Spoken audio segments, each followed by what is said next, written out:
Assalamualaikum warahmatullahi wabarakatuh. Apa khabar semua? Abi harap anak-anak Abi semua dalam keadaan sihat walafiat. Okey, baik. Sebelum ni kita telah masuk tajuk muamalat, dan seperti yang kita semua dah tahu, muamalat terbahagi kepada dua bahagian, iaitu muamalat yang dihalalkan di dalam Islam dan muamalat yang diharamkan di dalam Islam. Antara muamalat yang dihalalkan di dalam Islam ialah yang pertama al-bai'u, iaitu jual beli, yang kedua as-salam, iaitu tempahan, ketiga al-qardu, iaitu pinjaman, yang keempat ar-rahnu, iaitu gadaian, dan yang kelima syarikat, iaitu perkongsian. Jadi insya-Allah hari ini kita akan sama-sama belajar tentang muamalat yang diharamkan di dalam Islam. Apakah muamalat yang diharamkan di dalam Islam? Antara muamalat yang diharamkan di dalam Islam ialah riba. Kita pergi kepada pengertian riba. Riba dari segi bahasa ialah lebih atau bertambah. Riba dari segi bahasa ialah lebih atau bertambah. Manakala dari segi syarak, riba ialah akad berhutang dengan mengambil faedah, iaitu seorang yang meminjam sejumlah wang daripada seseorang untuk tempoh masa tertentu dan dia perlu memulangkan hutang bersama bayaran tambahan, iaitu faedah yang ditetapkan. Jadi contoh mudahnya riba ni apabila seseorang meminjam RM10, tetapi dia kena pulangkan kembali sebanyak RM20 atau lebih. Dalil pengharaman riba. A'udzubillahi minasyaitonirrajim. Wa ahallallahu al-bai'a wa harrama riba. Surah Al-Baqarah ayat 275. Maksudnya, Allah telah menghalalkan jual beli dan mengharamkan riba. Jual beli adalah muamalat yang dihalalkan di dalam Islam, manakala riba muamalat yang diharamkan di dalam Islam.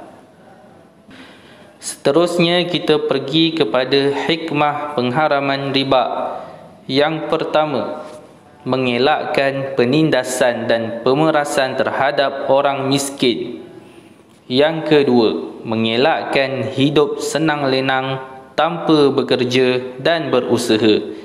Yang ketiga, boleh merosakkan perhubungan antara seseorang dengan seseorang yang lain.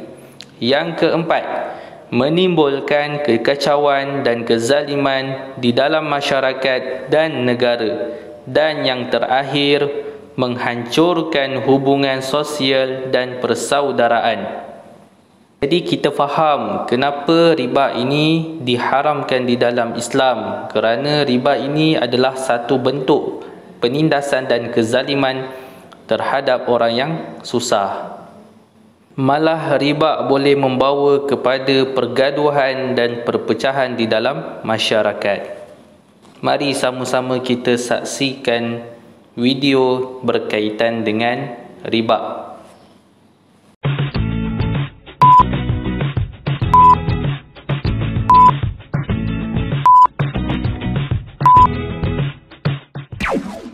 Riba al-qard bermaksud kadar atau manfaat tambahan yang lebih daripada jumlah pinjaman pokok, yang mana ianya disyaratkan di awal kontrak pinjaman yang dikenakan oleh pemberi pinjaman kepada peminjam.